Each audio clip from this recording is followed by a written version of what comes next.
episode 2. Thank you so much for all your lovely feedback about the first episode, and thank you also if you bought the Amma shawl pattern afterwards. I know a lot of people really enjoyed seeing how seeing the inspiration behind it and the construction and everything, so I was really hoping that's what people would like about it. So as you can see, I finished my Amma jumper. I haven't really had it off since I've blocked it over the weekend. It's really comfortable, although actually today it's really warm in Edinburgh. I'm recording this on Wednesday and I think everybody's having a sort of freakish heat wavy day, and I don't think I'm gonna be able to wear my jumper all day today because it's really unseasonably warm. I'll stand up and show you the bottom. So it's quite a wide jumper, quite oversized.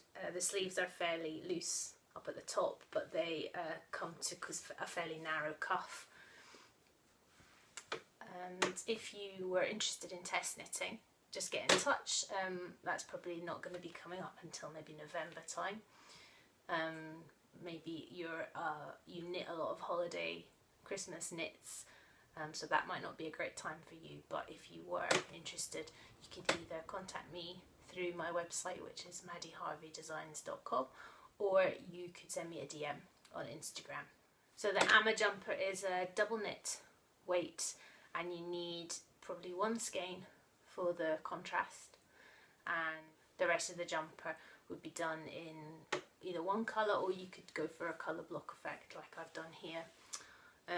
I think I might write the pattern to have both options in, so if you were interested in test knitting, just get in touch. Today's shawl that I'm going to talk about is inspired by snow, which just feels completely wrong to be talking about it when it's really warm outside, but I thought it would be a good contrast to last week talking about the Amma shawl, because this one is been knitted in mini skeins. So mini skeins are just so gorgeous when you look at them and you see them in their little packs, and they're just so dinky and cute. I find them really hard to resist. So I thought I wanted to create a pattern that would use mini skeins. So this pattern came out 2017, and this is the original sample. It's yarn by Easy Knits. So I don't think that they make this yarn anymore. Oh, they don't. I don't think they make it in the mini skein cakes. So it's called, the base is called Big Boy, and it's an Exmoor Blueface alpaca nylon yarn. It's a kind of, you know, in between yarn. It's not really I try not to use the word rustic, but it's not a really sheepy yarn that is too scratchy for around your neck, or at least not for me. But it's also not your kind of super wash, sort of shiny kind of yarn. You know, it's a real nice in-between yarn. So this is the original version. So although Easy Knits don't seem to have this anymore, they do have a lot of mini skeins, and they have lovely speckled gradient sort of sets. If you go over to their website and have a look, they've got really lovely stuff. So I'm not sure if you're going to be able to see this because actually on the cream, which is the first colour, it's very pale. But the idea behind this is that it's a sort of a snowstorm that gets worse. So this is called Zastruga, which is a Russian word, and it means it's big cracks that you get in ice. So ice that has been on the ground for a really long time in, you know, probably the north of Russia. They get these cracks that are created by the wind, a kind of erosion thing, and they're called Zastrugi. And so if you have a lot of them, they're called Zastruga, that's the plural.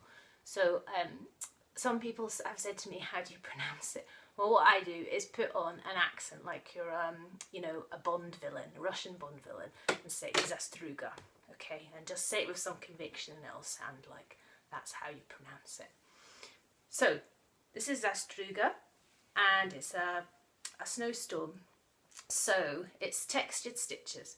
So it starts off with I'm going to hold it up to the camera so that you can hopefully see a little sort of textured stitch with little pearl purl stitches and a tiny little, not even a cable, just like 2 stitches twisted. So that's the first section. And the second section is little eyelets.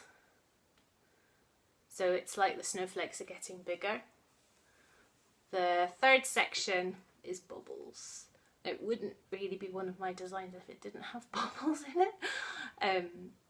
And then the fourth section is like big sort of snowballs. So this is done with a cable.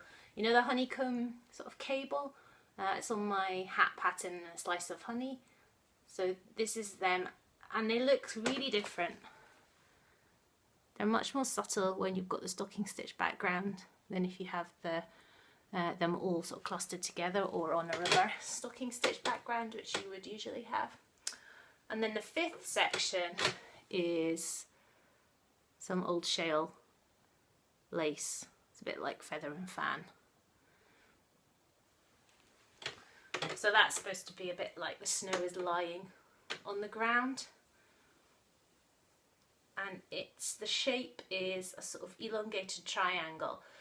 So it's one where you start off here at the bottom corner, and at one side you're increasing by 2 stitches, and the other side you're decreasing by 1 stitch. So overall, each repeat, each sort of right side and wrong side that you work will increase by 1 stitch. But it also creates a bias, so you can see that it's curving round. So it's kind of a curved triangle. And then the bottom edge is just worked straight. There's no increases on the bottom edge there. So it makes it kind of, you know, stand out a bit at the edge rather than continuing the curve. So it's nice to wear just with that point at the front and wrapped round. Sometimes I like to tie a knot in this end. It's just quite a small little shawl that will fit underneath your coat. But you can, this pattern tells you how to extend it if you've got more yarn. So this one, this is another one that I've knitted. This is also Easy Knits yarn. This is one, it's like a sock blank, you know, where it's knitted up and then it gets dyed. So this is a gradient one. I think Easy Knits call them sushi rolls. So this one goes from blue through to grey and back to blue again. And this one has some extra repeats because I knew that I had more yarn. And I also wanted to use it all up. You know, if you've got a whole gorgeous sock blank and it's a gradient, you want to use it all up. You want to see all the colours. So the pattern's got instructions of how to do that. You just have to watch out for that you have the right stitch count when you go on to the next pattern, because you need to have the right number of stitches for the particular repeat. So I was going to show you, actually this is a swatch that I found, which is again really scrappy. It's done in double knit weight yarn. The actual pattern is done in 4-ply, but sometimes if you're knitting up some trial samples, some swatches, it's quite good to do it in a bigger, thicker yarn because you can see the effect a bit more, and also it knits up quicker. So you get easier, you more quickly get an idea of whether something's going to work or not. So I can see here I've tried some textured stitches, I've tried some yarn over eyelets. I can see that I've also tried something to transition between the 2 colours, and then actually in the final pattern I decided that I wasn't going to do that, that I just preferred just the straight line of the colour changes. And so the pattern works quite well for gradient set, mini skein sets. So actually I'll show you this set that I bought at Perth Festival of Yarn. Sorry, this is very crinkly. This is a set from Crookston Crafts, which is a gorgeous fade. That would be beautiful as a Zastruga. And they're quite subtle. It's quite a subtle gradient from one side to the other. So I don't think there'd be too much of a line. I decided that I preferred the kind of unfussiness of just changing colour rather than trying to create some kind of eyelets or any crossover between the two colours. And also because I need the specific stitch count for each section, it was just simpler. Sometimes, you know, that thing about the simplest ideas are the best. That's what I decided to go with. So something like this gradient mini skein set would look gorgeous as a Zastruga. I'll just put this down. And then I can see I've experimented there with really big bubbles, which I didn't go for in the end. I think the ones in the pattern are fairly small bubble, and actually in the pattern the bubbles are a no turn bubble. So you know how when you make a bubble you increase on one side, then you turn over and you work the wrong side, and then you turn back and you lift the stitches over. Well, a lot of people don't really like that turning and turning back. So the ones in the Zastruga pattern are so that you just slip the stitches back across to the left hand needle. You don't have to turn, which makes them a little bit easier to work. And I can also see on this swatch that I've experimented with some really big eyelets at the bottom, which I don't think, for whatever reason, I decided I didn't really like the look of. And also I suspect a lot of the design choices for this shawl were dictated by the stitch counts. So you need to have a stitch count that is a multiple, no, it's a multiple of 6. So the first few sections the stitch count needs to be a multiple of 6, and the last few sections it needs to be a multiple of 12. That's for the large sort of cables, and for the old shawl it needs to be a multiple of 12. So yes, a lot of the design decisions for this were dictated by the stitch count. So for the first few sections I needed something that would just be quite a little stitch for the patterning, so something that just involved a couple of stitches, so that it would be easy to repeat it a lot of times over the row, and then you would be able to repeat it and do extra repeats if you wanted to. So I'm pretty sure that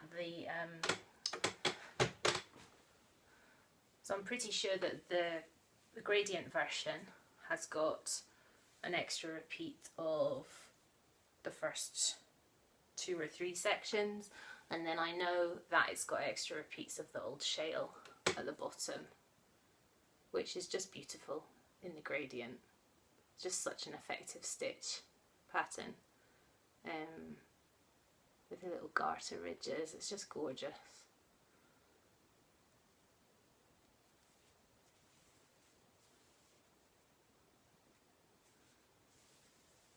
And there's the little eyelets.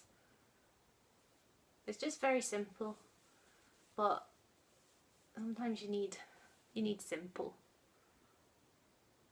And it's also interesting because it's got the different sections. So I quite like patterns that have got some kind of stripes or different sections to keep you interested, because I don't know about you, but I need a lot of projects on the go at once.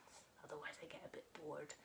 So I quite like designing things that are either you feel like you're making a certain amount of progress each time you pick it up, or they've got a very definite pattern repeat you can tick off. And that helps to keep me motivated. The other thing about the pattern is at the back here I've got a little table which tells you what to do, how to work extra repeats. So it's about the sort of maths behind it, you know, so weighing your yarn when you start to work out how much yarn you need to use in each section, whether you've got enough to do extra repeats. It explains all that, and you can fill out the little table to work it all out. So that, because it's a snow theme, this pattern is a bit punny. So that version, if you're doing that, you're doing extra repeats, that is called going off-piste. And then actually in the pattern, the different sections have got different snowy names. So the first section is called a wee flurry, So just when it starts to snow, there's a little flurry of yarn, a flurry of yarn, that would be lovely. A flurry of snow coming down. And then section 2 is when it's actually snowing. Okay. Section 3 is the big snowflakes. So that's the bobbles. And section 4 is make snowballs. So that's when you have the cables. And then the last section is it's settled, which actually I had a discussion with my tech editor Amelia about the phrasing for the last section, because I had written it's lying, which I think might be a Scottish phrase for when the snow is lying on the ground. We would say it's lying. But I think we went with it's settled because we thought that would have more of a universal understanding of what that phrase meant. But here we would say when it's the snow is on the ground, we would just say it's lying. I don't know if that's a Scottish thing, maybe you could tell me. But the pattern has definitely got a snowy feel. Now, I'm not saying I want snow just now, because I'm quite enjoying this nice warm sunny day. But it's coming. It's coming. Maybe not before Christmas, but you know, January, February. So that's Zastruga. And I'm just going to put this one on, even though it's actually far too warm today. And I do wear this one often with this bit tied in a knot because it's quite long. There. And that blue looks really good with like this peachy colour. Now I was going to show you what I was knitting on. This is actually a mini skein project, another mini skein project. I can see I'm just about to drop a stitch here. So these are mini skeins from Rusty Ferret, the lovely Leona, and I've used up quite a few of them. So there's this sort of turquoisey one, then there's this sort of purpley blue with white, and then this really gorgeous like a royal purple colour, and then there's a true purple, like a kind of crocus purple, and this one which is a bit more pinky and a little bit paler patches in. So this is actually a cowl that I'm knitting up as an Advent pattern. So look out for more details about that coming soon. I'm quite excited. I really like Advent. In fact, I maybe even like Advent more than the actual sort of Christmas Day thing. I think I like that waiting for something to happen. And my friends at the knit night that I run, we've done a sort of knitting socks over Advent a couple of times and swapped, you know, scraps of yarn or mini skeins, and so it's quite nice whenever any of us have got our Advent socks on, we can spot whose yarn is whose, and we've all got each other's yarn in our socks. It's really lovely. So it's something, the cowl is something of the spirit of that. It's striped, and I'll just show you a wee bit. Look at those gorgeous colours. So it's going to be a pattern for either mini skeins like these, so 20 gram skeins, or you can do it with 10 grams, or you can do it with smaller amounts, you know, scraps, or you can buy, you know, some people sell those really dinky little skeins that are smaller, maybe like a 10 gram skein or a 5 gram skein. So you'll be able to use those with this pattern. So that will be coming soon, Advent. For Advent, I'm planning to do that as a bit of a knit along over in the Ravelry group. I think it'll be really good fun. So over the weekend, the code runs out on Monday lunchtime. You can get Zastruga for 15% off. But I put this one on top. I think then I just might pass out. There we go, double Zastruga. So the code to get 15% off Zastruga over the weekend is going to be Zastruga_SS, because Zastruga_Shawl Saturday is too long. So I've just gone with Zastruga_SS, and you can get that in my Ravelry store, and I will put all the links in down there somewhere. Thank you so much for watching. I hope you've enjoyed finding out about the Zastruga pattern. Remember to tag me on Instagram or Twitter if you're posting any photos of any yarn choices or any of my designs that you're knitting up. I really love seeing them. You can use the hashtag Maddie Harvey Designs, or you can use the hashtag for individual projects that you're working on. So this one would be hashtag Zastruga Shawl. Have a great weekend, and I will see you next time. Bye. He has asked for the check of the world. Donned